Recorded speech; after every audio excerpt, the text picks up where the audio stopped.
অভিষেক বন্দ্যোপাধ্যায়ের পর এবার মমতা বন্দ্যোপাধ্যায় কেন্দ্রীয় বঞ্চনার প্রতিবাদে সরব হলেন। 100 দিনের বকেয়া টাকার দাবিতে শুক্রবার থেকে দুদিনের জন্য রেড রোডে আম্বেদকর মূর্তির সামনে ধর্নায় বসলেন।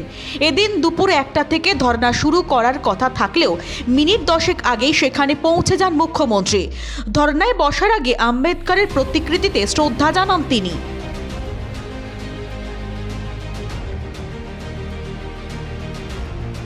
ধর্না মঞ্চের পেছনে একটি শিবির স্থাপন করা হয়েছে। সেখান থেকেই জরুরি কাজকর্ম সারছেন মুখ্যমন্ত্রী। বলা বাহুল্য, তৃণমূল সুপ্রিমো মমতা বন্দ্যোপাধ্যায় আগেই জানিয়েছিলেন ফেব্রুয়ারির 1 তারিখের মধ্যে বকেয়া টাকা না পেলে ধর্নায় বসবেন। তো যেমন কথা তেমন কাজ। তার সঙ্গে ধর্না মঞ্চে রয়েছেন শাসক দলের প্রতিনিধিরা। এদিন ধর্না শুরুতেই দলীয় কর্মীদের মুখ্যমন্ত্রী নির্দেশ দেন যে এই ধর্না বা ধর্নায় আগত মিছিলের জন্য যাতে সাধারণ মানুষকে কোনো রকম ভোগান্তি বা হয়রানির মুখে পড়তে না হয় তা নিশ্চিত করতে হবে। যারা মিছিল নিয়ে ধর্না মঞ্চে আসবেন তারা যাতে গাড়ি চলাচলের ব্যস্ত রাস্তা ব্যবহার না করেন সেই নির্দেশও দিয়েছেন মমতা বন্দ্যোপাধ্যায়।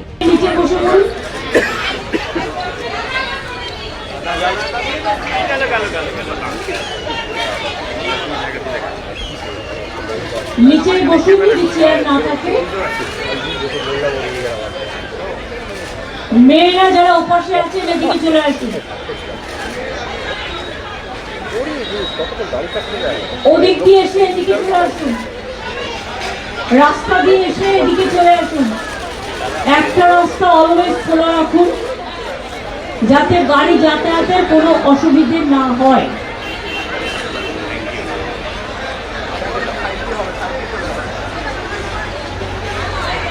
এমএলএরা তারা স্টেজে চলে আসুন।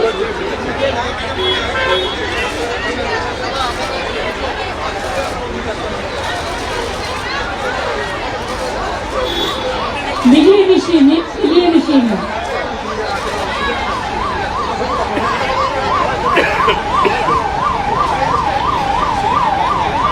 এইদিকে কিছু ছেলেরা চলে আসতে পারে, এদিকে যারা এমএলএ আছে চলে আসবে।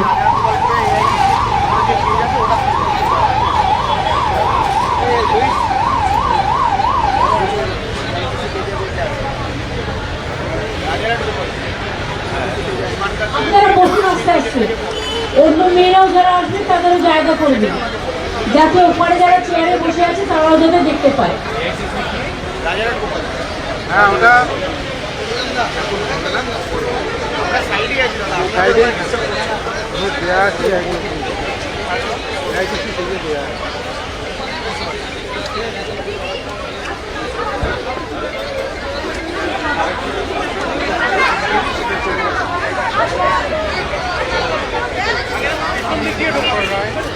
এই জায়গাটায় ভিড় বেশি হয়ে গেলে এই জায়গাটায় কিছু বসে দিতে পারে।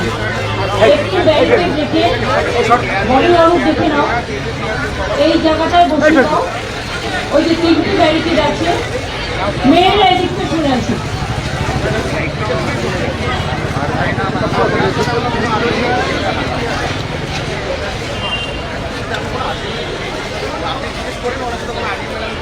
রাস্তার ওপাশে কেউ যাবেন না, ব্যারিকেডের ভেতর দিয়ে আসুন, গাড়ি চলাচলে যেন কোনো অসুবিধা না হয়। প্লিজ কোঅপারেট করুন। রাস্তার ওপাশে গাড়ি চলাচল হবে, তাই গ্রিলের ওপাশে কেউ দাঁড়াবেন না। ব্যুরো রিপোর্ট, দিন দর্পণ।